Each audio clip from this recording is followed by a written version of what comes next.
వార్తలకి స్వాగతం. ముందుగా మీ అందరికి జైనామ సంవత్సరం ఉగాది శుభాకాంక్షలు. అదేంటి ఇలా చిట్టమ్మొచ్చి వార్తలు చదువుతుంది అని అనుకుంటున్నారు కదా, చెప్తా దాని గురించి తర్వాత చెప్తా. ముందుగా హెడ్లైన్స్. ఇంకా సర్వేలో ఆ పని రాజకీయ సన్యాసి, అందరి భవిష్యత్తులు చెప్తారు ఆయనవి తప్ప. లీడర్ మీద ఫైర్ అవుతున్న లీడర్ డైరెక్టర్, ఫేస్బుక్ లో పవనాలకు అత్యంతలో. ఇచ్చే మాట నిలబెట్టుకున్న వివేక్, పండగ పూట సొంత ఊటికి. హుషారుగా సాగిన ఉగాది పండుగ, పార్టీ ఆఫీసుల్లోనూ పంచాంగ శ్రవణాలు. కొత్త సంవత్సరం వచ్చేసింది కదా, అదే ఉగాది పండుగ. ఉగాది పండుగ సంబరాలు అందరూ గ్రాండ్గా చేసుకున్నారు. కామన్ పబ్లిక్తో పాటు పొలిటీషియన్ వాళ్ళు కూడా పార్టీ ఆఫీసుల్లో పండగ సంబరాలు చేసుకున్నారు. అన్నిటి దగ్గరైన సెలబ్రేషన్ల మీద ఓ లుక్ వేద్దాం. కొత్త సంవత్సరం వచ్చింది కదా, అదే ఉగాది పండుగ. ఆ ఉగాది పండుగ కళ్ళలో అంతా కనిపిస్తున్నాయి. అన్ని గుళ్ళు గోపురాలు భక్తులతోనే నిండిపోయాయి. ఈ సంవత్సరం అంతా బాగుండాలని, చల్లగా చూడమని దేవుడికి దండం పెట్టుకున్నారు. సాయంత్రం పంచాంగం చెప్తుంటే మరి ఈ సంవత్సరం పంటలు ఎలా పండుతాయి, వానలు ఎండలు ఎలా ఉన్నాయని అందరూ అరుచుకున్నారు. ఇక రాజ్భవన్లో గవర్నర్ సార్ అయితే ఆదివారం నాడే ఉగాది పండుగ చేసేశారు. పంతులు గారు పంచాంగం చెప్తుంటే చెవులు తెరిచి మరీ బానే విన్నారు. కొత్త సంవత్సరం అందరూ బాగుండాలని శుభాకాంక్షలు కూడా చెప్పారు. ఇక పార్టీ ఆఫీసుల్లో కూడా ఎప్పటి తీరులాగే ఆచారం ప్రకారం గ్రాండ్ గా చేసుకున్నారు పండుగ. మరి రాజపూజ్యం ఎంత, అవమానం ఎంత, పార్టీ పరిస్థితి ఏంటి, ఈ కొత్త సంవత్సరం ఎలా కలిసి వస్తుంది అని గుర్తు చేసుకున్నారు. పువ్వు గుర్తు పార్టీ ఆఫీస్ దగ్గర అయితే సినిమా యాత్రలతోని కళ కొట్టొచ్చినట్టు కనపడింది అనుకోండి. పూజలు పునస్కారాలు అన్ని బాగానే చేశారు. ఇక అటు గాంధీ భవన్ లో తెలంగాణ కాంగ్రెస్ కమిటీ వాళ్ళు కూడా ఉగాది పండుగ బాగానే చేసుకున్నారు. Shabbir Ali sir, Sridhar Babu sir, MS Satyanarayana sir అందరూ కూడా వచ్చారు. ఇందిరమ్మ భవన్ దగ్గర ఆంధ్రప్రదేశ్ కాంగ్రెస్ కమిటీ వాళ్ళు చేసుకున్నారు పండగ. అరే, ఎంఎస్ సత్యనారాయణ సార్ కూడా వచ్చాడు ఇక్కడికి. చిరంజీవి సార్ పక్కన కూర్చొని పచ్చడి తాగుతున్నాడు. అయ్యా ఏంటి సారు, పచ్చడంటే మొత్తం తాగాలి కదా, ఎందుకు సారు అట్టా గిడిచిపెట్టేస్తున్నావు? ఇక ఇటువైపు అయితే చంద్రాల సార్ పార్టీ వాళ్ళు కూడా ఏం తక్కువ చేయలేదు. నన్నప్పుడు నేను అక్క కూడా పక్కకే ఉంది. ఉగాది పేరు మీద అక్కడ కూడా సంబరాలు పంచాంగ శ్రవణాలు బాగానే అయ్యాయి. పెద్ద పెద్ద లీడర్లందరూ ఆ పార్టీలోంచి ఈ పార్టీలోకి, ఈ పార్టీలోంచి ఆ పార్టీలోకి దూకుతూనే ఉంటారు కదా. అందరేమో కానీ ఒక్క లీడర్ మాత్రం చెప్పిన మాట ప్రకారం సొంత గూటికే చేరుకున్నారు. ఇంతకీ ఆయన ఎవరు, ఆయనది ఏ పార్టీ తెలుసుకోవాలనుందా? ఇంకెందుకు లేటు, చూసేయండి. పెద్దపల్లి ఎంపీ వివేక్ సార్ ఉన్నాడు కదా, ఈయన చేయి గుర్తులకెళ్ళి బయటికెళ్ళి తెలంగాణ తెప్పించేటందుకు జంగు చేద్దామని కాంగ్రెస్ పార్టీ నిడిచి బయటికెళ్ళిండు. ఇక మళ్ళీ ఇప్పుడు పండగ పూట సొంత గూటికే వచ్చేసిండు. చెయ్యి గుర్తులతోనే మళ్ళా చేయగలిపేటందుకు సోనియమ్మను కూడా కలిసి వచ్చి మాట్లాడిందట. మరి ఎందుకు అట్లా అన్నది ఆయననే అరుచుకుందాము, ఆయన నోటితోనే ముచ్చటిందాము. సారు ఏమైంది, మళ్ళా కాంగ్రెస్ పార్టీలో కలిసినవట? తెలంగాణ వచ్చింది, అప్పుడు చాలా మంది అడిగినారు మమ్మల్ని, అరే మీరు తెలంగాణ గురించి వెళ్లారు, మీరు మళ్ళా కాంగ్రెస్ పార్టీలో ఎందుకు రారని చెప్పి. మరి కారు గుర్తుతోని పొత్తు విలీనం అన్నారు కదా, ఆ ముచ్చట ఏమైంది? మరి ఏదైతే మర్జర్ అలయన్స్ అనుకున్నారో కాంగ్రెస్ పార్టీ టీఆర్ఎస్ పార్టీ మధ్యన, అది కాలేదు. మంచిది, మొత్తానికి తెలంగాణ సాధించేటందుకు నీ వంతు కృషి చేద్దామని కారు గుర్తు పార్టీలో పోయినావు. సరే, అన్న తీరే తెలంగాణ ఇస్తే మళ్ళా కాంగ్రెస్ లో చేరతా అని ఇచ్చిన మాట నిలబెట్టుకునేటందుకు ఇవాళ ఆ పని కూడా చేసినావు. మొత్తానికి మాట తిప్పకుండా మడమ తప్పకుండా చెప్పిన మాట తిరిగి వేస్తున్నావు. కానీ అంత కలిసి 8 నెలలు ఉన్నావా సార్ నువ్వు ఆ పార్టీలా? 8 నెలలు కూడా ఉండలేకపోయినావులే సొంత పార్టీ నిడిచి. నేను అంచనా ఎత్తే ఆవగించంత తేడా కూడా రాదు. ఒత్తు పొల్లిపోకుండా నేను చెప్పింది చెప్పినట్టే జరుగుద్ది అని సర్వే కాగితాలు సంకలో పెట్టుకొని ప్రపంచానికి ఆయన జ్ఞానాన్ని తెలియజేస్తున్నాడు. మరి అందరి జీవితాలు బాగోగులు అదృష్టాలు అంచనా ఎత్తున్నారు కానీ ఆయన జాతక చక్రం మాత్రం ఆయనకే అర్థమవుతలేదు. మరి గురుగింద గింజ లాంటి సర్వే మనిషి స్టోరీ ఇది, చూడండి. చింత చచ్చినా పులుపు సావనట్టు చాపెండినా వాసన పోనట్టే ఉన్నది లగడం సార్ ముచ్చట. పెప్పర్ స్ప్రే లగడానందం స్వామి వారు రాజకీయ సన్యాసం చేసినా గానీ సర్వేలు మాత్రం బంద్ చేస్తలేడు. ఇన్ని దినాలు ఏడ ఉడికేసుకొని తిని తడికేసుకొని వనడో తెలియదు గానీ మరి పార్లమెంట్లో కొట్టిన పెప్పర్ స్ప్రేకి మండిన కళ్ళు ఇన్నాళ్లకు చల్లబడ్డాయో ఏమో తెలియదు గానీ ఈ సన్నాసి సాములోరు పార్టీల జాతకాలు చెప్తూనే ఉన్నారు. అయినా ఈయన సర్వేల ఖ్యాతి ఆంధ్రప్రదేశ్లోనే వరల్డ్ ఫేమస్ అన్న ముచ్చట అందరికి ఎరుకున్నదేనాయ్. అయినా రాజకీయ సన్యాసం చేసిన ఆయన అన్ని మూసుకొని పేపర్లు తిరిగేసుకుంటా ఏమైతుందని వార్తలు ఎరక చేసుకుంటా ఓ మూల కూర్చొని ఊకోవాలి కదా. ఇక ఐతారన్నాడైన మున్సిపల్ ఎలక్షన్లల్లా ఏ పార్టీ ఏడ హవా చూపిస్తుందని అంజనం వేసి చెప్తున్నాడు. తెలంగాణలో చేయి గుర్తు పార్టీ, ఆంధ్రప్రదేశ్లో సైకిల్ గుర్తు పార్టీ దూసుకపోతాయని చెప్తున్నాడు. అయినా దూసుకపోతారు, ముందల వాడి మూతి పలు రాలగొట్టుకుంటారు. ఈయనకెందుకు, ఈయన సన్నాసేనాయ్. అయినా మంది జాతకాలు జీవితాలు చెప్తాడు గాని ఈయన భవిష్యత్ ఏంది, ఈయనకు ముందు ముందు ఏం జరగబోతుంది అనేది ఈయనకు మాత్రం తెలియదు అన్నట్టు. అయినా ఒకడు దునియానంతా ఇచ్చిపెడితే ఆయన సన్యాసి, ఒక్కడిని దునియంతా కలిసి ఇచ్చిపెడితే ఆయన సన్నాసి. మరి నన్ను ఎవరు పట్టించుకోకుండా ఈయన సర్వేలని ఇన్ని ఏషాలు వేస్తున్నాడంటే ఈయన సన్నాస సన్యాస ఏమనాలి అని అనుకుంటున్నారు పబ్లిక్. సినిమా వాళ్ళకు ఈ మధ్యన సినిమాల మీద కన్నా రాజకీయాల మీదే మోజు ఎక్కువైపోతుంది అనుకోండి. పార్టీ పెట్టే వాళ్ళు పెడతానే ఉన్నారు, అందులో సినిమా వాళ్ళు కూడా దూరే వాళ్ళు దూరతానే ఉన్నారు. కొందరు మాత్రం పక్కనే ఉండి కామెంట్లు కూడా చేస్తున్నారు. ఓ డైరెక్టర్ కూడా ఈ మధ్యన ఓ హీరో పొలిటీషియన్ మీద కామెంట్ చేశాడంట. ఎవరనేది ఈ స్టోరీ చూసి తెలుసుకోండి. చూశాక నువ్వేనా అది నువ్వేనా అని అనుకుంటారు. చూస్తందుకు జెండా కట్టే లెక్కుండే శేఖర్ కమ్ముల కొత్తగా జెండాలు పట్టుకున్న పార్టీల మీద ఎజెండాల మీద కోపంగానే మాట్లాడుతున్నాడు. ఈయన ఇదివరకు చేగుర్తు యువరాజు రాహుల్ గాంధీ దిక్కు మాట్లాడిండు. ఆయన ఏమో ఎలుగబెడతాడని బానే ఆశలు పెట్టుకున్నాడు. ఇక ఆయనక షీరి మోడీ దిక్కు కూడా ఈయన గాలి ఈసింది. ఇక ఈ నడమ ఎవ్వరి దిక్కు మాట్లాడకుండా నిమ్మలంగా సినిమా లైఫ్ ఈజ్ బ్యూటిఫుల్ అనుకుంటా పాలిటిక్స్ గురించి పట్టించుకోకుంటేనే హ్యాపీ డేస్ అని అనుకోని అనామిక అసొంటి రీమేకులు తీసుకుంటా పని చూసుకుంటున్నాడు. ఇక ఈ లీడర్ డైరెక్టర్ నిన్నయాల ఒక లీడర్ ముచ్చట మీద ముఖం పుస్తకం అదే ఫేస్బుక్ లో రాసుకొచ్చిండు. మొన్న విశాఖపట్నంలో కళ్యాణ పవనుడు మోడీకే ఓటు కుద్దురి అని చెప్పకుంటేనే చెప్పిండు కదా.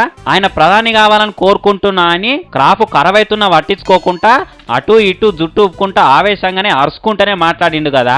ఇక అది చూసినాక శేఖర్ కమ్ముల సారు కమ్మల కొద్దీ ముచ్చట ఇట్లా రాసుకొచ్చిండు. ఎందుక మనిషికంత ఆవేశం, అయినా ఒకటి అన్యాయం అనిపిస్తే దాన్ని ఎదుర్కొనేతందుకు ఇంకో అరాచకాన్ని అప్పు తెచ్చుకోవద్దు. అయినా మోడీకే ఓటేయరని ఒక్క మాట చెప్పేతందుకు పార్టీ పెట్టి పెద్ద పెద్ద మీటింగులు పెట్టి గొంతు కూలబడేదాకా అరసుడు అక్కరే లేదు. చెప్పాలనుకున్నది మామూలుగా చెప్తే అయిపోతుంది కదా. అయినా కులం మతం పేరు చెప్పుకొని ఓట్లు తెచ్చుకోవాలని ఎలక్షన్లలో గెలవాలని చూసే ఏ మనిషికి గాని పార్టీకి గాని ప్రజల్ని పాలించే అర్హత లేదని రాసుకొచ్చిండు. సార్ ఫస్ట్ హాఫ్ లో రాహుల్ గాంధీకి, ఇంటర్వెల్ గ్యాప్ లో మోడీ సార్ కు హీరోయిజం అంటగట్టి ఇప్పుడు సెకండ్ హాఫ్ లో పవనాల మీద కోపాలకు పోతున్నాడు. ఇట్లా సీజన్ కో లీడర్ మీద కాన్సన్ట్రేట్ చేసే కంటే లీడర్ సినిమా తీసిన తీరే మీకు ఎసొంటి లీడర్ కావాలనో అసొంటి కథతోనే ఓ సినిమా తీస్తే ఎండి తెర మీదన మీ ఆశ తీరినట్టు అవుతుంది. అసొంటి లీడర్ ను కండ్లారా 70mm లో చూసుకున్న తృప్తి మీకుంటది. ఇట్లా దేశంలో ఉన్న లీడర్ల మీద శ్రద్ధ పెడితే నీ ప్రశాంతతకు శ్రద్ధాంజలి తలకాయ నొప్పులు తప్పితే ఇంకేముండయి. ఈసారం చేసుకొని ఆలోచించు జరంతా అని అనుకుంటున్నారు ఈ ముచ్చటెరక చేసుకున్న ఆనంద్ గోదావరి అభిమానులు. మీకు తర్వాత చెప్తానన్నాను కదా ఇవాళ నేను వచ్చి ఎందుకు వార్తలు చదువుతున్నాను. ఎందుకంటే ఇవాళ మా మల్లన్న, రాములమ్మ, మంగ్లీ అందరూ కలిసి నాకు చెప్పకుండా ఎక్కడికో వెళ్ళిపోయారు. అందుకే ఇవాళ నేను వచ్చి వార్తలు చదువుతున్నాను. ఇంతకీ వాళ్ళు ఎక్కడికి వెళ్ళారు, అక్కడ ఏం చేస్తున్నారో ఒకసారి చూద్దామే. రాములమ్మ అక్కడ చూడు ఎంత బాగుందో, ఆ పువ్వులు చూడు ఎంత బాగుంది. పంచాంగం చెప్పడానికి అయ్యగారు వస్తారు, నేను చూస్తుంటే నీళ్ళు లేని ఇంకా వస్తున్నాడని నేను చూస్తున్నా. అగో రానే వస్తున్నాడు కదా పంతులు గారు.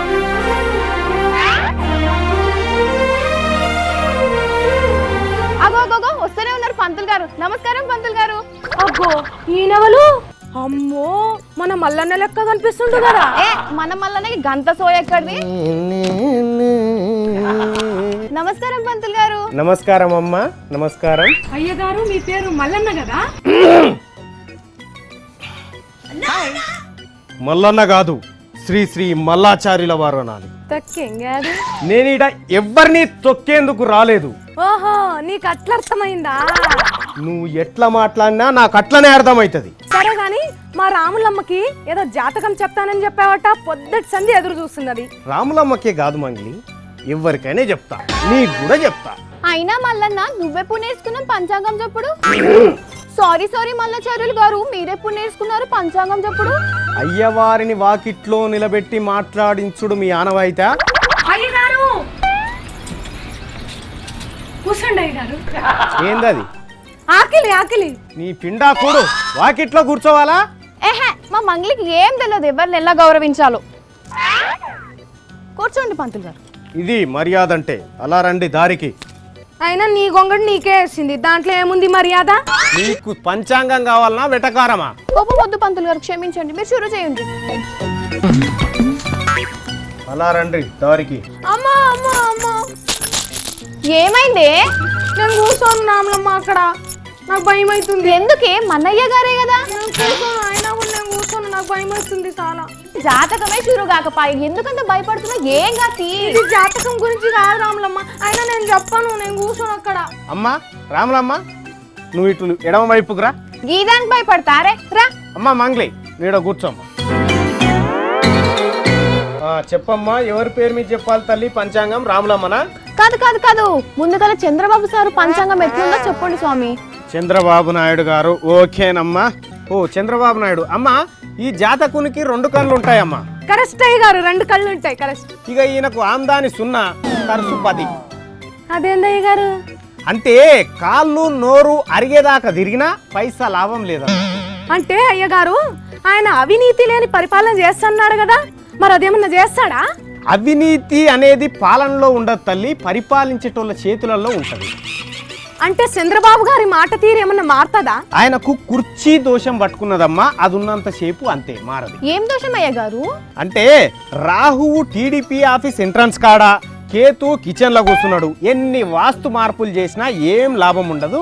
చంద్రబాబు గారి మైండ్ సెట్ కే వాస్తు కావాలి. అంటే ఆల్ ఫ్రీ మాటలు బంద్ చేసుకోవాలన్నారు.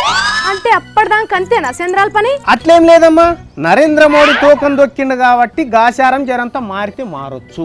నేను కూడా అదే చెప్తున్నా అయ్య గారు, కానీ ఇంటలేడు. ఇప్పటికీ ఆల్ ఫ్రీ మాటలే మాట్లాడుతున్నాడు. సరే గాని అయ్య గారు, కిరణ్ కుమార్ రెడ్డి జాతకం ఏట్లున్నది అంటే అది ఎట్లున్నది? అమ్మా, కిరణ్ కుమార్ రెడ్డిది అద్భుతమైన జాతక చక్రం తల్లి. 3 ఏళ్ళు ఎలిగి ఈ నడమనే ఆరిపోయింది. అంటే కిరణాలు గారికి సమైక్య దోషం వెంటాడుతున్నది. చీకట్ల కూడా కిరణాలు ఇడవ చూసిండు, బతికే చీకటయ్యే కాడికి తెచ్చుకున్నాడు. అంటే ఏమైనా దోషం ఉన్నదా? ఉన్నది తల్లి. గురుడు గుర్రుగా చూస్తున్నాడు, శుక్రుడు సురసురం అంటున్నాడు, దశమ గ్రహం క్యాంప్ ఆఫీస్ లో ప్రెస్ మీట్ పెట్టినట్టు తిష్టేసి కూర్చున్నది. అంటే గారు మళ్ళీ కిరణాలకి ముఖ్యమంత్రి అయ్యే ఛాన్స్ ఉందా? ఉన్నదమ్మా, నిస్సందేహంగా ఉంది. మాజీ ముఖ్యమంత్రి అయ్యే ఛాన్స్ ఉన్నది. ప్రస్తుతానికి ఈ పోస్టుకు పోటీ కూడా లేదు, షీల్డ్ కవర్ అస్సలే ఎక్కర్లేదు. ఎప్పటి నుంచి స్వామి? మే 16 సంధి. అదేంది? నీ ముఖం, అప్పుడు కొత్త ముఖ్యమంత్రి వస్తాడు కాబట్టి మాజీ అవుతాడు. అంటే సార్ కథ ఓడిపోయినట్టేనా? ఇంకేముంది?